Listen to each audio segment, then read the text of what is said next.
Namo tassa bhagavato arahato samma sambuddhassa. Namo tassa bhagavato arahato samma sambuddhassa. Namo tassa bhagavato arahato samma sambuddhassa. Buddhang dhammang sanghang namasami.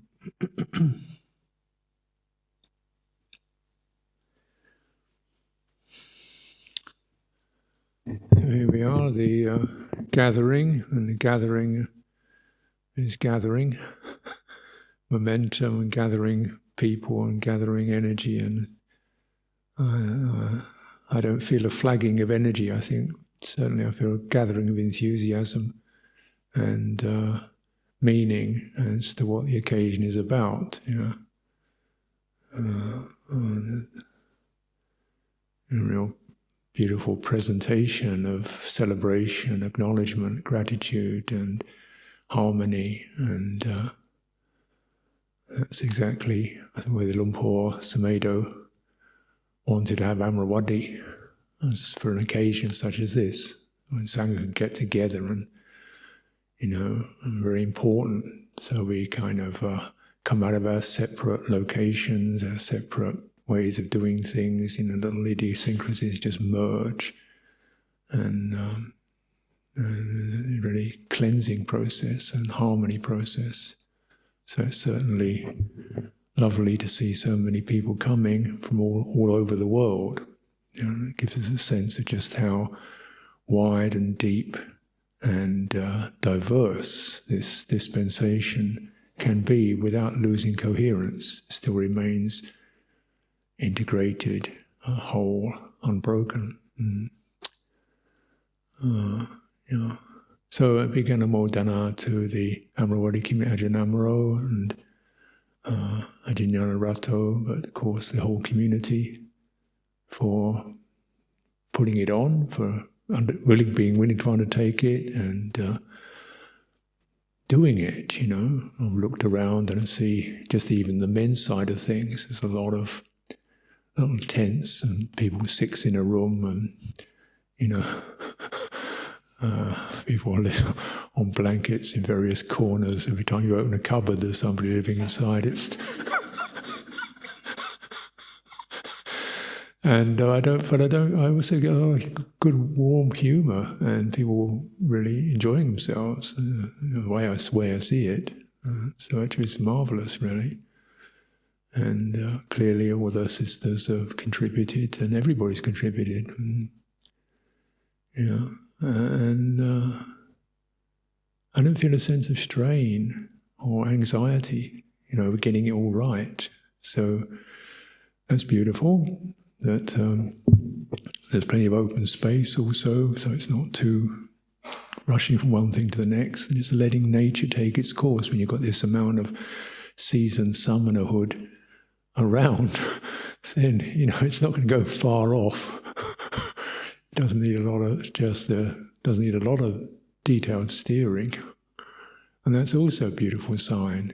People have got their own sense of presence and integrity and respect and good and what the occasion is about, and it's self-monitoring. Everybody contributes their own axis, their own balance, their own good humour, their own willingness to serve the greater whole. And that's there it is. How often does that happen in the world?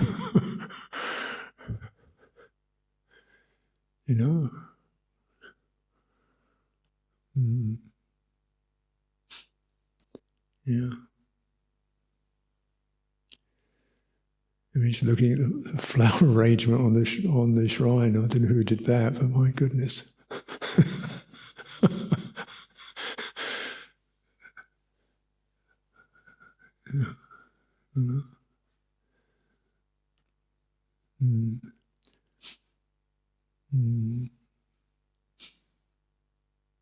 Yeah. And listening to some of the core qualities that have been presented in that, a certain amount of sacrifice. And that's really very pivotal to the whole about what we're doing.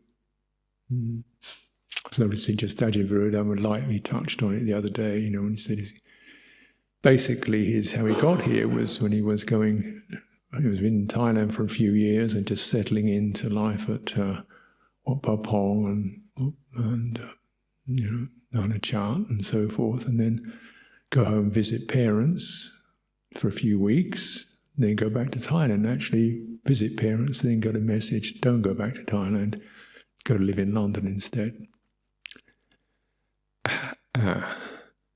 Damp, grey tenement house in London when you've been out in the forest of northeast Thailand. Suddenly, okay. And I think when you look along, review the line of elders, the ones I know, it's pretty much the same story. The surrender. That's what we called it in those days, the surrender. And Luang Por Sumedho himself, exactly the same, really modelled it. Surrender. Luang Por Chah didn't really want to go to England. Luang Por Chah, okay, you go there. Okay. Don't know how to do it, don't know what it's like, never been to England before, don't know the culture, don't know the people, but okay. And just that as a practice, and the kind of what that brings to light, what that triggers, both obviously some sense of willingness and wish, but also enormous challenges in terms of one's psychology, in terms of one's confidence, feeling bereft, feeling alone, feeling, insecure, and this just holding it as a practice. You hear the anecdotes, and they're pretty much along that line. Luang Por Sumedho, when he spent his vasa up in, forgotten the name of the place, this little hill, what was it called? In Sakonnakorn, Phuket, wasn't it? Phuket Mountain, yeah. He practically living under this, got sick and his foot flared up, he had fever and he's stuck up in his tin-roofed hut on your own, blazing heat, just feeling totally bereft, and then just basically just pulling it together, hold it together, and came out kind of both ragged and torn and physically stressed, but somehow more and more stronger through the meeting, the challenge. And that was pretty, they're not all physical challenges, When Ajahn Amaro came here, obviously he'd been in Britain before, then he'd gone to Abhayagiri, the invitation, just give this up, go to Abhayagiri, start that place, get settled in there, and then, oh, please come back, give up the monastery you've just established, 15 years of it, okay. So that sense of just, everything every time, that sense of what's it doing, really? The grasping, the selfhood, the sense of permanent security, the right, fair, just, all this, what should and shouldn't be. Okay. And why? And you look at the results. So I think the why is not so easy to explain immediately, but you look at the results, you see people are both very firm, resolute, and they laugh. Firm, resolute, they're not tight. Resolute and craggy and worn, but they laugh a lot. Hey, some armouring has been taken away, and instead there's a tremendous capacity to be free and loose and open without losing fundamental principles. And this is kind of, everyone has to meet this, really. We don't always have to have physical challenges, but everyone meets that sense of being taken to our edge of, this isn't right, I can't manage this, I planned that, I don't know what to do about that. Okay, there you are, you're in the zone. You could go into spinning and complaining and lashing out and getting freaking out, or you just kind of just hold it together, breathing in, breathing out, until the grasping and the fluttering and the mind is able to release. And that's kind of basic forest Dhamma practice.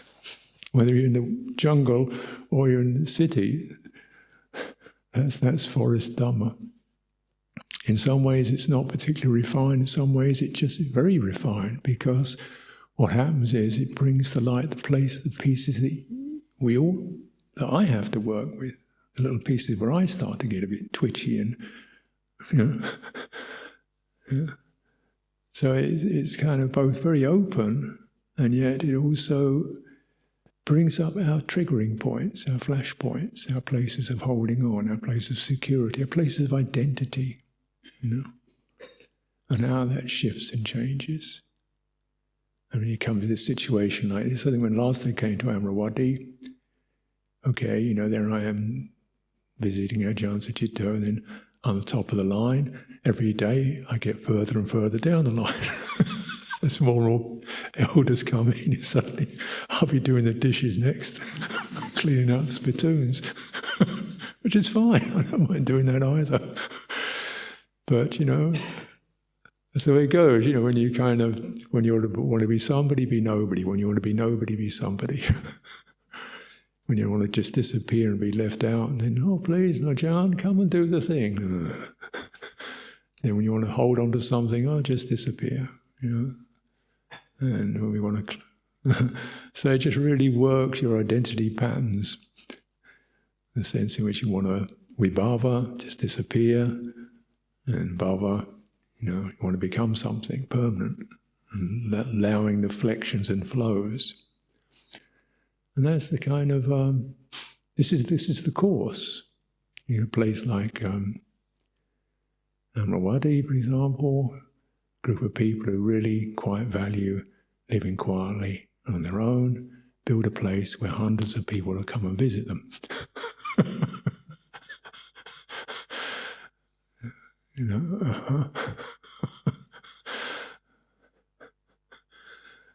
But it works doesn't it? You want to be on your own, it's time to be with people. You want to be with people, it's time to be on your own.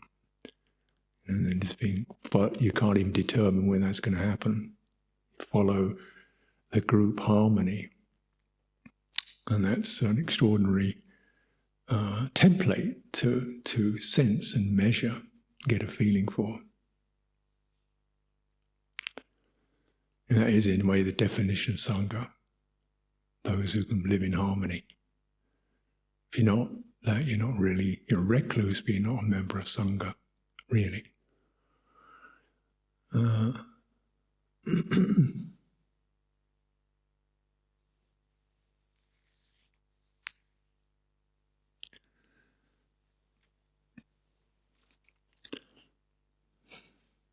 So Luang Por Sumedho, for me, always immense mentor.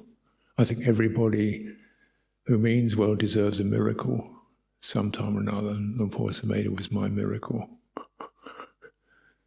Because it's both unexpected, didn't know where that was coming from, just happened to stumble in an odd moment, find this person who for some mysterious reason had been asked to give a talk and nobody turned up apart from me. So I got a private interview with Ajahn Sumedho, 3 hours, out of nowhere. I didn't particularly want to go. He turned up to do something else, and something switched, and there it was, just sitting there. And then this person, he's got a lot of space in him. There's a lot of presence, a lot of warmth, and you can engage. And he wasn't laying down some line. He'd actually listen and take things in, and you could, this is, I can't place this. Because he's not like, okay, this is your thing, you've got to do this. Wasn't laying down some technique, but what I should or shouldn't be, or should or shouldn't do. It's just, how are you doing? Yes, well, just kind of interested in where I was at, what I was struggling with, and, offering the space. And so that stayed with me, because he wasn't teaching in the conventional way, and his non-teaching was a teaching. Because it wasn't like, bringing out the merchandise to sell something or present something. It's just being himself was the teaching. And this person, wherever he was, enormous sense of presence. I didn't even have that word in my vocabulary, in my lexicon, but he was really just there.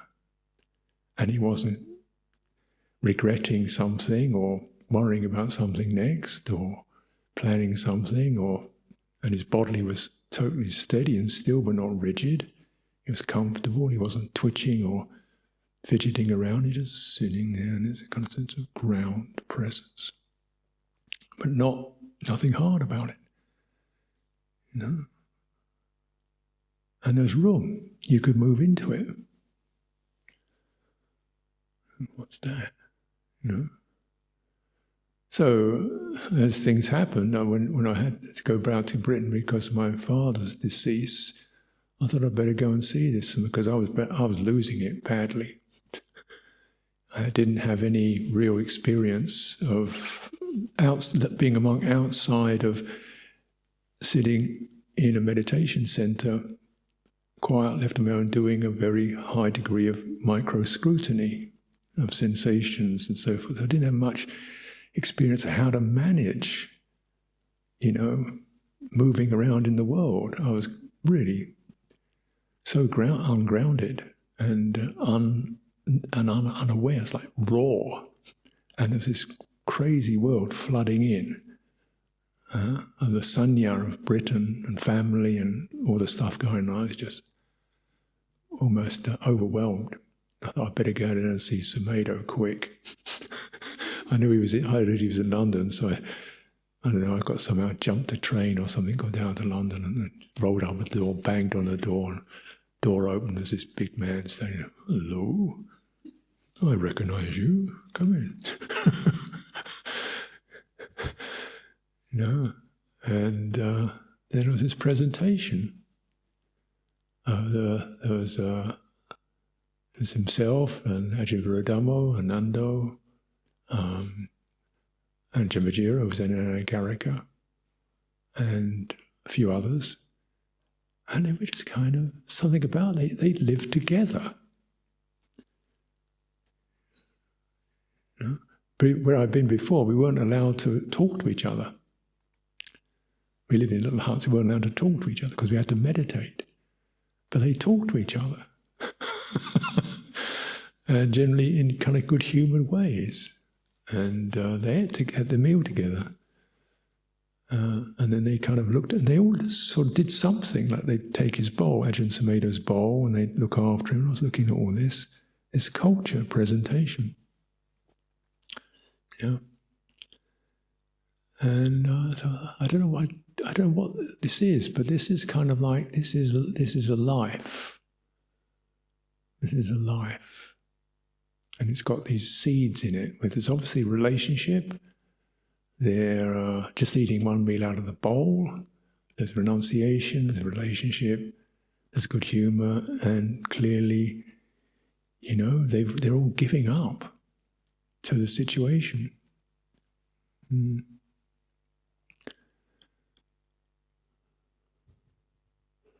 as I got more into it, into just being there, and began to fathom and understand a few things. That sense of presence, which always very strong in Ajahn Sumedho, because he did a lot of really physical.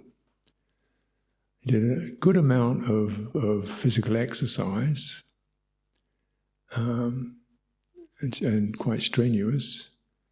Not just as a keep fit, but as a kind of routine to get the energy of a thinking mind, to the citta, the heart's not just listening to the chattering thoughts, which could go very strange when you're in a high-pressure situation. People are throwing their ideas of this, that, because there's a good amount of chaos and struggle and conflict in the lay group, which way the monastery is going, if there's going to be a monastery, and just listen to all this. Well, something is going, I want to be back in Thailand. Get me out. And then actually listening, instead the heart listening to the body.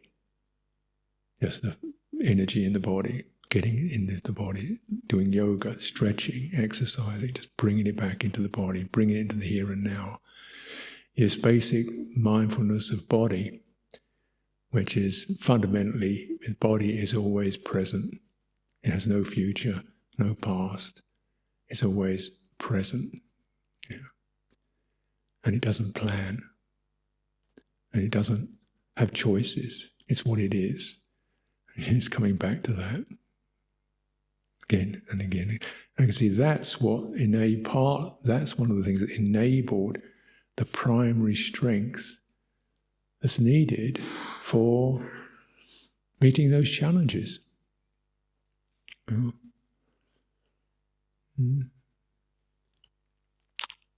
Meeting challenges of a chaotic community, meeting the challenges of there's people arguing, and meeting the challenges of uncertainty, meeting the challenges of feeling alone, isolated. What am I doing here? Why did I get sent here? It's not fair, kind of thing. Meeting those challenges. You need something that's got a core, basic, simple, steady, uncomplicated, non-conceptual presence. You are here. The rest of this is noise. And just listening into that. And that was very helpful for myself. I was pretty much a very heady person. Skinny, emaciated, and up in my head. And I'd been doing this kind of very up in your head meditation, where it's sort of high focus, scrutiny, attention, but disembodied. Some way, so they're just kind of coming back to that. And I think it's really important, whether you do physical, what do you do, but the body, as the Buddha emphasized it, you don't touch the deathless without mindfulness of body. Mindfulness, the deathless is lost in those who do not have mindfulness of the body. It's pretty strict, unambiguous statement. Yeah. Because you need the body to act as a leverage against the careening of the unawakened citta and the confused mind, confused thinking mind. You need something to just hold it back and bring you into the present, and continually, as you cultivate it, be able to discharge and breathe out the stress and the nervous tension and breathe in the refreshment.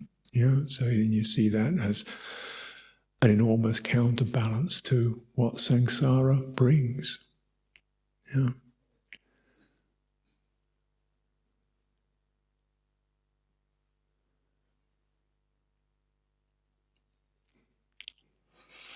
And without that, then people just crack up or distract.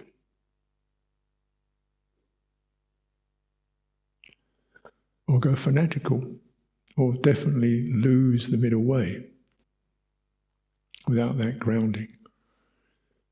Citta needs that foundation. And it's possible then for the stresses and the strains to, every time you meet them and meet the challenge, are able to come out of the grip and the fluster and the reactivity, the energies move back into the center. It's like all the energy of struggle and samsara begins to transmute into strong presence. And this isn't something you can do as a decision. It's what happens when your system meets this craving, passion, agitation, moaning and complaining meets it and doesn't follow it, the energy of all that struggling stuff turns and it strengthens your core. There's a transmutation process that occurs. And that, which you're going to get a sense of that, and what Luang Por's teaching was so often to be you actually opening to the craziness. Not just finding some kind of quiet corner where you could get it all tidied up and not be bothered, but actually opening to the craziness of your own mind, of the world in general. And in accordance with your capacity, of course, to hold presence. Yeah, so it's a moderated process. I'm not saying if you don't have that fundamental presence of mindfulness of the body, then it's kind of dangerous to open up too much. You just get overwhelmed. But the point is to gradually build up that strength to meet that, so that then the process samsara transmutes into the deathless, into that process. How else is it going to happen? This whole thing is not self. Who else is going to do it? What else is going to do it? Except some process that's not self. And that fundamental presence. And, I could feel very quickly, hey, this is a person, you just want to sit at his feet. And that's not just me. I think many people get that same feeling. This is someone you just want to sit at his feet. And you recognize the best thing I can do is just stop thinking and reading and sit at this man's feet for 10 years and let my mind just kind of cook away until it's had enough. And, and he would hold it. He will, that bond and his presence, if you just are able to tune into it, that holds it. And I think we find this more and more. One of the good-natured mistakes is to try to find an answer to a problem or to find a solution or a device. No, you don't. In Dhammic practice, you find presence to hold it and open to it, and then the transmutation can occur. And every time that occurs, your presence gets stronger. You're able to take a bit more on. Without it, you get shredded. And you'd find that with Luang Por, and he'd just come into the room, he'd immediately sit down. Not by saying anything or doing or demanding anything, just that it would speak for itself. He didn't really, right?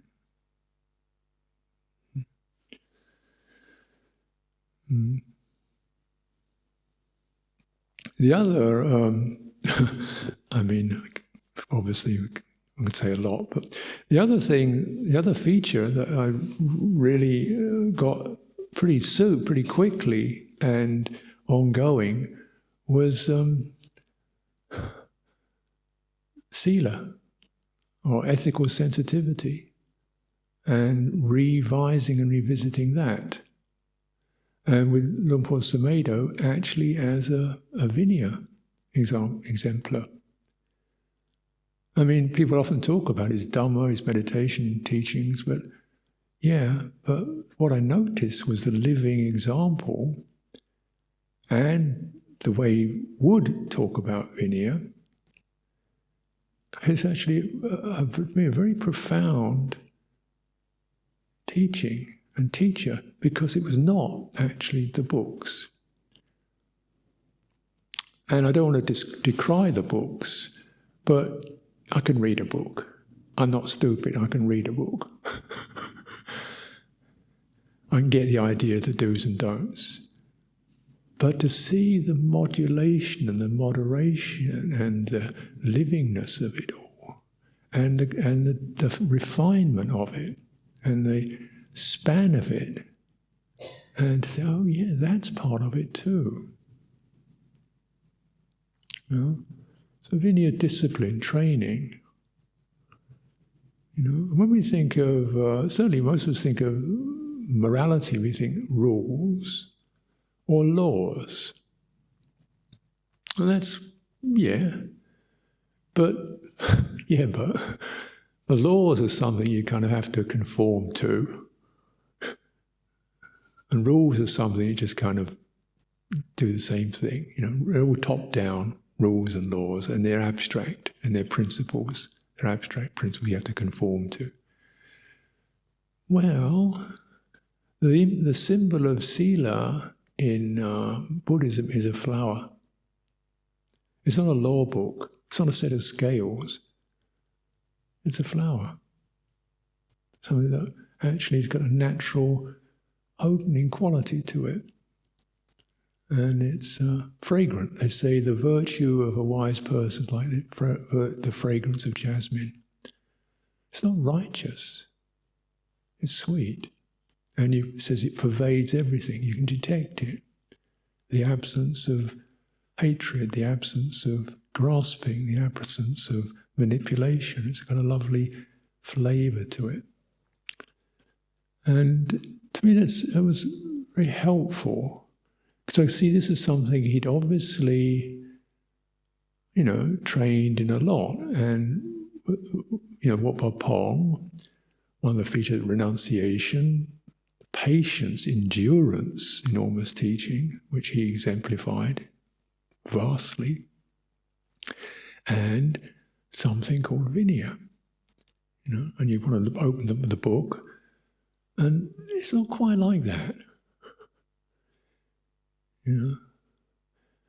There's a whole set, and based upon certain principles of what restraining. So we get one of the fundamental overridings, principles of sila, ethical sensitivity or relational sensitivity, is recognizing karma. Whatever you do, say, think, whatever your mind inclines towards, has an effect.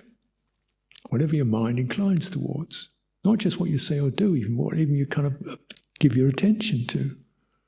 That's going to have an effect. That's going to set your citta in somewhere or another. Yeah? So if you're inclining and you're measuring things in terms of worldly values, then your mind, your citta acquires worldly values. And if you associate with people who are worldly, and then that your citta acquires those habits. So the sense of stewarding the citta in a relational field of what everything is affecting me, everything is, and I'm affecting everything else. So one of the principles is that sense of restraint.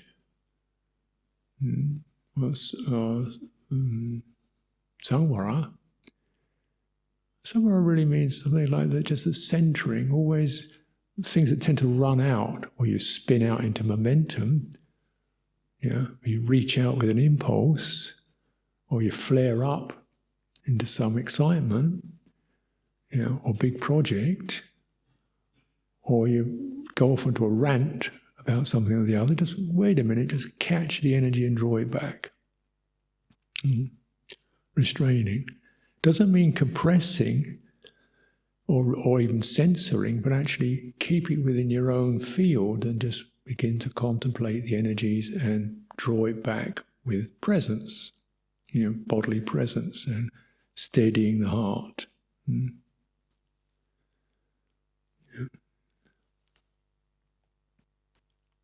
Restraining.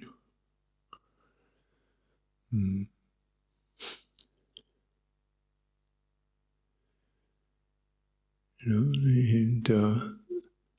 because Luang Por Sumedho is a big person, and it's got you could say there's quite a lot of powerful energy, and quite passionate, a lot of vigor, passion.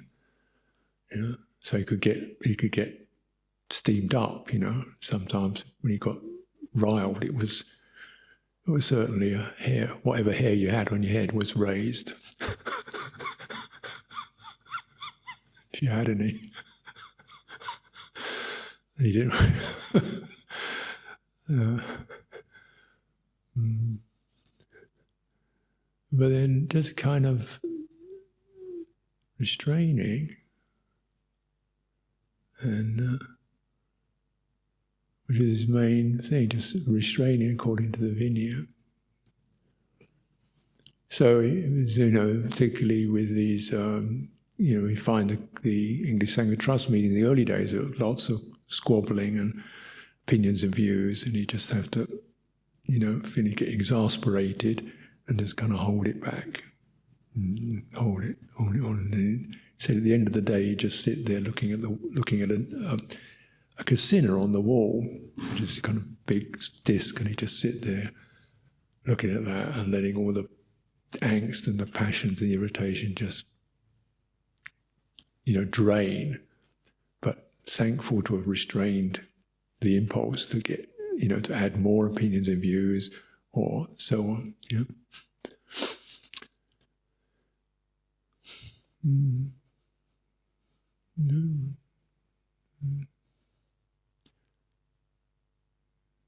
Yeah. And restraint.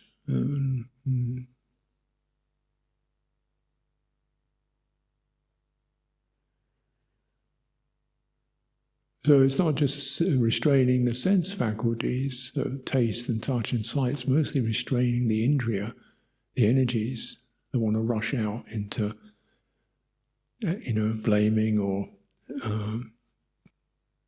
creating something, just kind of holding it back. And that also gives strength. If you don't censor it and blame it and hate it and get complicated about it, but just feel those energies and you hold them, the energies will, over time, will begin to turn around and build up this fundamental strength.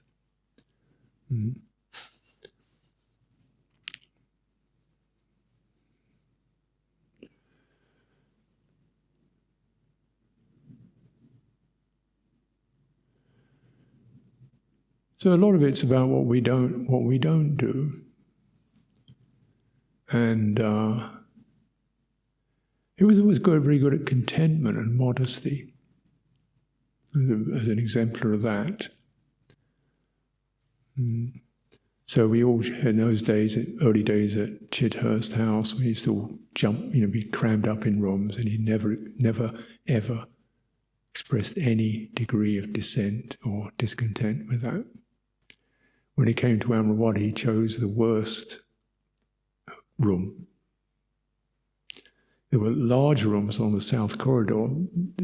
What's now here, the temple, was an old assembly hall, which had the hall, and then there was a platform where I guess the teachers used to sit, and behind the platform there was a couple of entrances, lobbies, which were like, a lobby.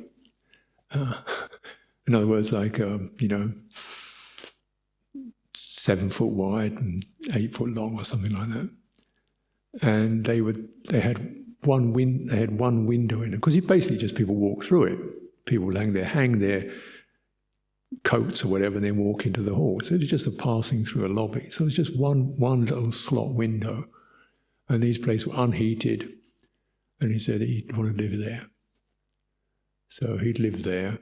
There were much bigger rooms on the south corridor, and he lived in this little damp, dark room, which is exactly the opposite to what he likes. He likes sun, warmth, dry, spacious. So he chose narrow, cramped, damp, dark.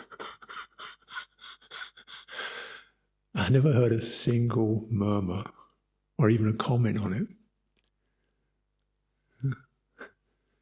And I'd go around every day. Most everyone lived here because I loved those feet. You sit at the master's feet, you massage the master's feet. Particularly had a problem with his foot. Just something, let's just get a very simple, non-complicated, non-heady relationship. I massage his feet. He is my master. Therefore, I serve. And there's that lovely feeling you could do something that simple and uncomplicated. I'll go there every day. he'd be sitting there at this little desk, place where you could lie down. I think the monks had tidied up the place as best as possible, put a light in it. And he'd say, I sit here looking at this little window, and he had a picture, which was like a simple photograph, no, not photograph, illustration of an old guy holding a cup of coffee looking out the window. He said, that's what I do. I just sit here, cup of coffee, looking at the rain.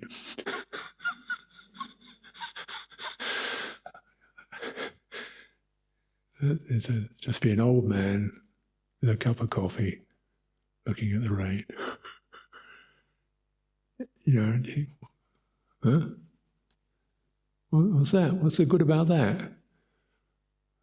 Ajahn Sumedho, Dhamma master, head of the Sangha in the West, leading Western disciple Luang Por Cha, Abbot of Amaravati.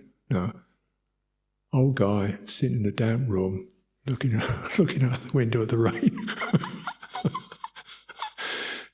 Just this sort of sense of just discharging the whole kind of flow, thing that you can get over these positions of responsibility and carrying a whole lot, and what people are doing, and finances, and community struggles, and spiritual conflicts, and I'm content to be an old man sitting at the window looking at the rain. And you're just kind of looking at it and feeling it's something you just went, something I can actually feel myself just go, boom, descend, Why is my life so complicated? Because I don't get that simple contentment. So that's a teaching in terms of Vinaya. It doesn't say 57th rule, you should sit looking out the window of the rain. But when you look at the Patimokkha rules, are there to support something bigger called the Vinaya, said the Buddha. So the rules are just kind of like fences to deal with contemporary circumstances. Underlying quality is restraint, contentment, simplicity, non-demanding, fundamental qualities. Making oneself easy to look after.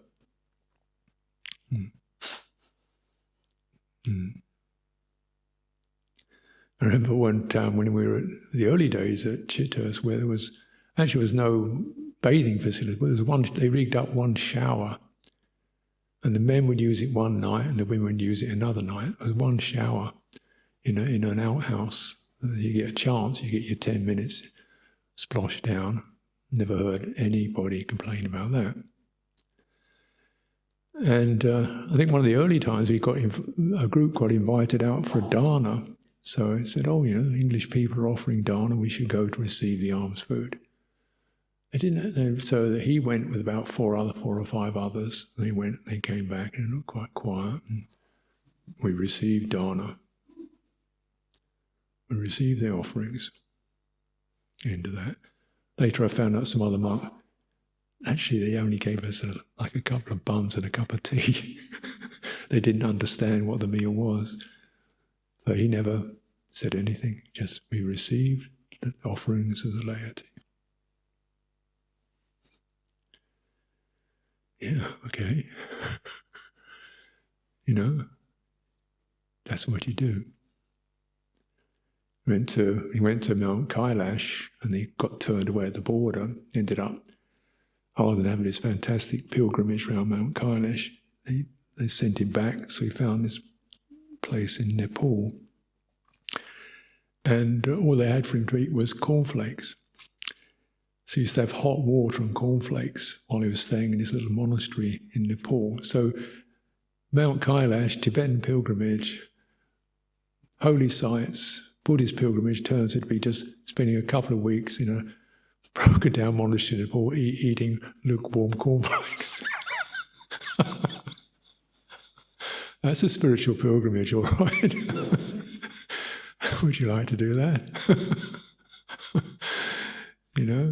But that's the training. Just be grateful to there's giving you that. I'm grateful you're giving you that. And he was very, very strong on that. Very strong on that. And I really found myself really, really gladdened and inspired. And it's an ongoing story, isn't it? Because clearly now we don't just have warm cornflakes. You know, and the need to keep that awareness. So yeah, sometimes there's a lot of donations, a lot of funds, a lot of stuff coming in, a lot of stuff that we keep aware. Now you've got to actually work at it, and to maintain that and keep the sense of perspective. And these are, you know, just receiving the offerings of the laity. It's good enough. Restraint, and even restraining the mind from fantasizing and thinking what should or could or what one deserves or what other people get or what other monasteries are about. Just no.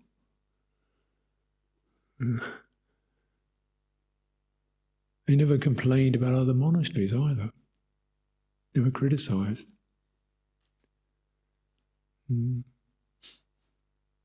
Restraint. Moderation, contentment. And that means it makes it very easy.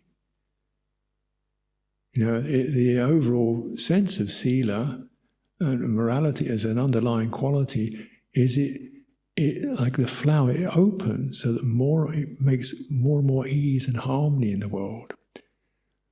Now you compare that with people who get morality as an aim for purity on a discriminated level. You get endless splits and factions and schisms with people. This group shuns that group because they have buttons on their skirts or something, you know, or women wear lipstick, or they don't, you know, this kind of thing where you get religious spats over minutiae of details on observance, and clearly, you know, that doesn't produce harmony. It produces exactly the opposite.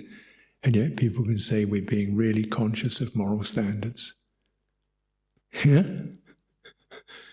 Yeah? You know? And Ajahn Sumedho's, you know, you couldn't say this is supposed to seem super strict or kind of an expert on details, but he got a feeling, a gut feeling, and for the honour of the life, of the holy life. Once you get that, then you don't have the doubt about the details, because the details really are that which, one of his favourite phrases, in accordance with time and place.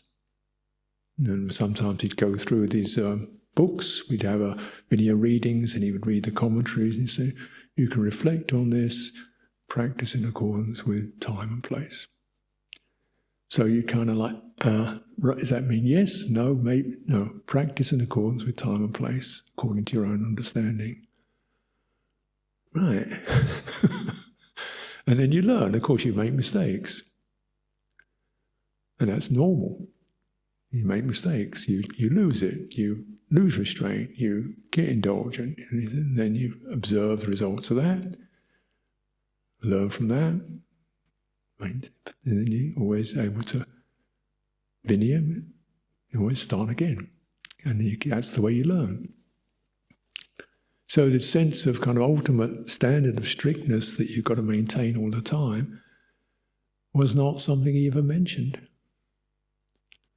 So always the ultimate standard is conscious awareness, notice cause and effect, take responsibility for your own welfare and the welfare of others. And that produces harmony. There's room for everyone. The other aspect of sila, vinaya and so forth is actually something, it's not about so much we look at things like we don't do, but it was also a great example of what you do. You know, so often people think the vinaya is like all the stuff you can't do. that we enter a life where the main theme is to not do anything, or to, a life of refraining from. I'm here to refrain from, and refraining from outflowing energies and outflowing taints and destructive tendencies, absolutely. But then the other aspect is what you deliberately energize. And that makes up a huge amount of Vinaya training. It means you make the effort to. What do you make the effort to do? You make the effort to honor elders. Asevana chabalanam panditanancha sevana. Avoid those of foolish ways associated with the wise. You make an effort to turn up and honor elders, just to be in their presence and just present yourself, see what you can pick up. You make the effort, a duty to be done. And he would go to Thailand every year to not just to receive some kind of instruction, but just to honor and be available and whatever, make good connections. And the Thai elders, and that created a sense of people could respect that. And along that channel of respect, this is a person who bows to people, this is a person who honors others, he's a worthy person. Someone who doesn't bow is not worth bowing to. Someone who doesn't manifest the quality of honoring respect is obviously defective. This is a worthy person because they do honoring. And so I try to, as much as I can, I travel quite a bit, and I make a point of visiting, although I tend to be often now the more senior, but at least when the first time I come into the monastery, the first thing I do is go at least to the Buddha Rupa. If there's nobody senior to me, there's the Buddha. And whether whatever the Sangha are, the abbots are, first of all, pay my respects to the Buddha. This is the Sangha, this is the triple gem, this is their property. We're here as custodians of it for the welfare of the Sangha. So let's deal with the main principle and then do the human elements. And just by showing up, showing I'm interested, I'm available, I'm interested to learn, I hope to help out. That's a duty we should never neglect. If you do it like that, then it's going to be this flow of respect, gratitude and friendship. And personally, you're showing you're someone who's got some true understanding of principle. The more, you can sort of recognize also the sense in which we spend a lot of attention to looking after our requisites. Properly care for, because they've been given. And they've been given. Everything we have has been given. Our clothes, the cloth has been given, socks have been given, toothpaste has been given, buildings have been given. There's our connection to the people who support us. Every time we use those things wisely, we respect the donor. Every time we don't use these wisely, we disrespect the donor.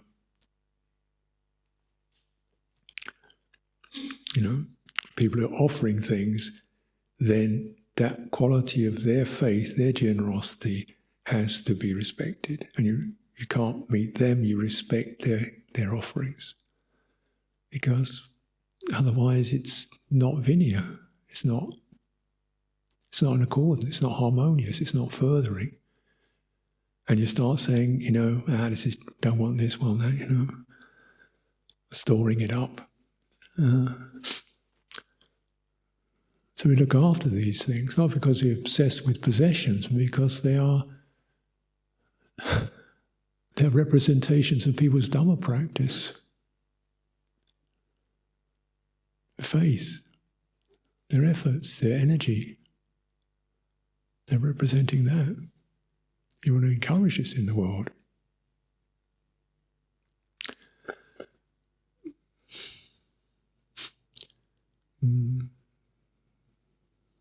Sharing, share the contents of whatever you're given to fellow summoners. So, of course, Amaravati, as many of these monasteries, it's the senior people who receive all the, that's the focus point. It's often their example that encourages people's faith.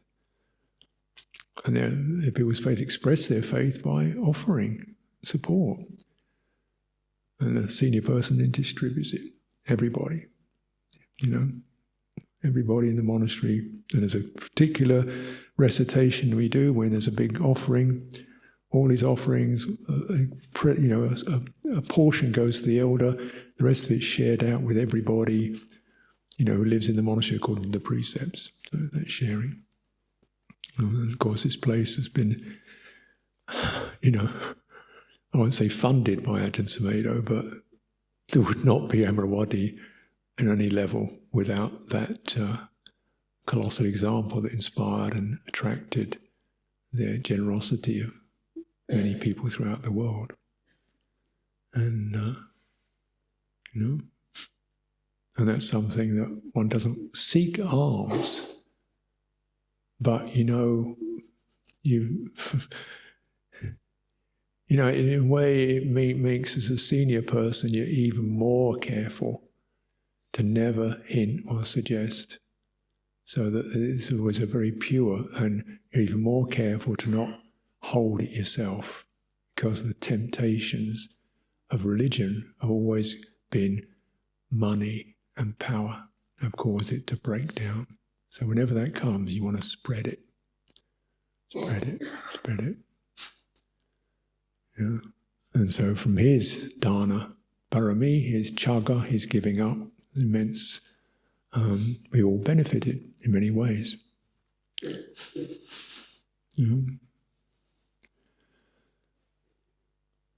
These are things that you learn to both do and to how to moderate, giving up, sharing, honouring. And these are things he exemplified and continues to exemplify.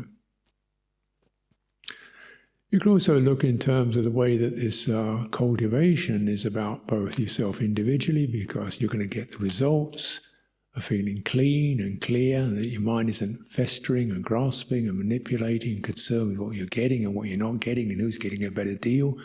That stuff you've met it, you've understood it, you've listened to it, and you've been able to clear it out. There's personal sangha benefits, because if we are cultivating that each individually, then a group of people who are both restraining themselves, giving and sharing and honouring each other, can only produce tremendous strength and harmony. Yeah? And the other sense, we're sensitive to that. And every one of us in some ways models, whether we like it or not. Whether you want to or not, you model. And when you also bear that in mind, every time you walk down the street, you model Buddhist nun, Buddhist monk.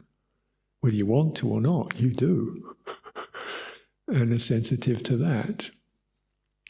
Cultural, sensitive to the culture that we're in. When I first came back from Thailand and went Bindabad, he said, you've got to wear sandals, because people in this country feel that walking barefoot is for ignoble, or for people who are derelict. Okay, wear sandals. Because of the culture. One of the reasons why we have these jacket things is not just because of cold, because he felt people in this country, they associate religious people more covered up. You don't want to be sort of flash in the flesh. It doesn't seem right, this culture. So we took on.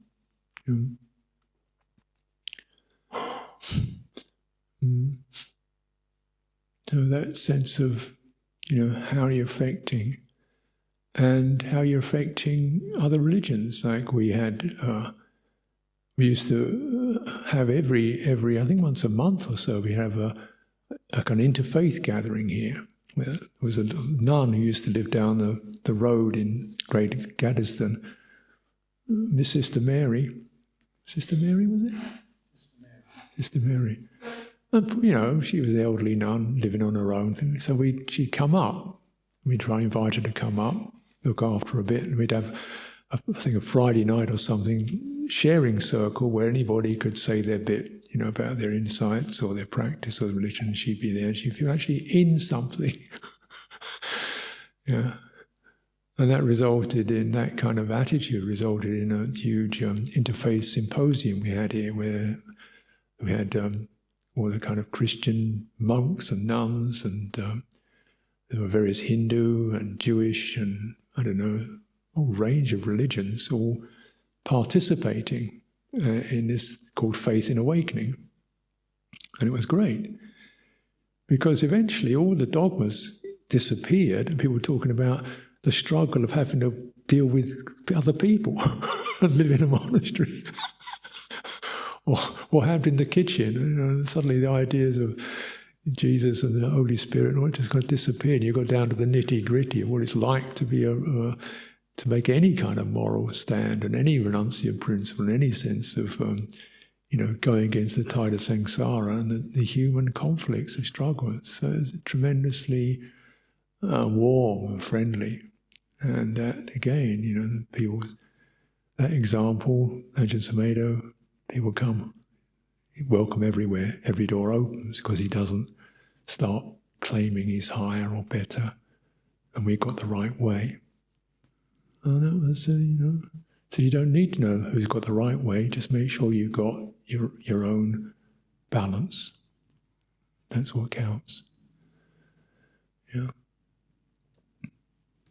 So then the sila, we see it not just as something that restrains us, or something that urges us to, bring forth harmonizing and beautiful and inspiring qualities into the world.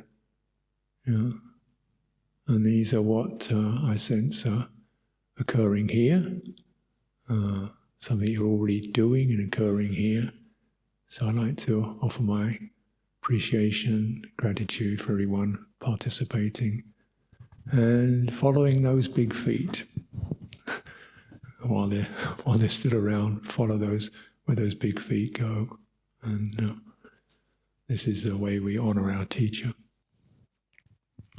Anvayang Dhammagata Sadhukarang Dadhama Se Sadhu Sadhu Sadhu